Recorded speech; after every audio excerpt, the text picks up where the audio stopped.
And welcome back to DC Today. We're going to change topics to taxi cabs and the frustrations it causes for DC residents. Here to talk about that is David Doctor. David, thanks for joining us. Beverly, it's a pleasure to be on the show.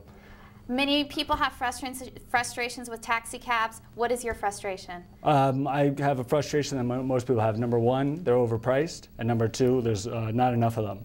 And as far as the pricing goes, right now the government fixes the prices. As soon as you get into a taxi cab, as we're all well aware, all of a sudden it's $6, and then it's by zones. And it really should be dependent upon exactly how far you're going, and also dependent upon how nice the cab is.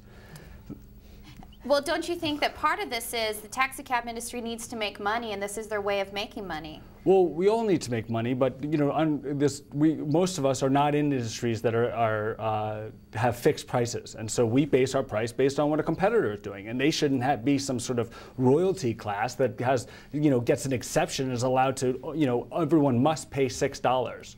Well, isn't the best way to combat this is just not take a taxi? If citizens are that upset about it, why not take the metro? There are other forms of public transportation. Right. Well, unfortunately, those are equally regulated. But I think the best solution is really to just change the system. We should just get rid of the government should not be setting exactly what prices we pay for things. It's not a fixed price for pizza. It's not a fixed price for, you know, a bottle of Pepsi.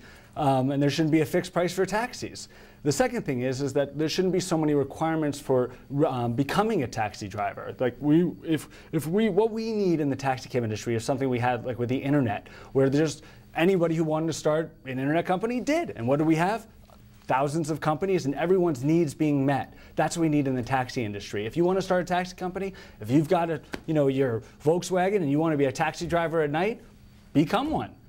Well, isn't part of the safety of taking a taxi is knowing that they did go through some kind of security process to even get there? I mean, isn't that safety factor important? Yes, and safety is very important to me as well. And what you do is you make a judgment call before you get in, as we all do. I mean, even with the government in place right now, you're not going to get into every taxi cab. People make decisions on their own, and what we need to do is respect that and allow them to make choices about who they want to ride with and who they don't. Well, David, we're going to get a caller right now. We have Denise joining us from DC. Hi, Denise.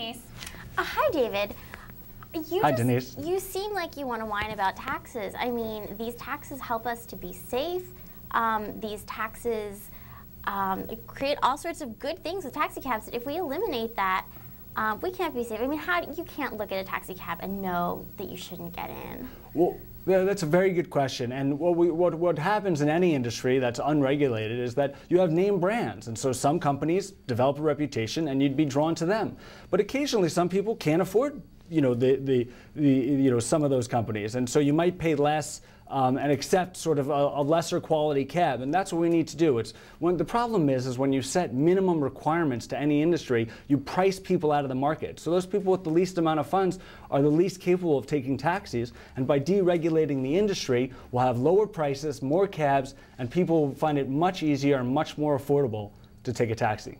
Denise, thank you very much for that call. My final question to you, David, is yellow top and red top on your side on this? I don't think they are. Really, they've got a sort of stranglehold on the market, and they want to do their best to keep other competitors out.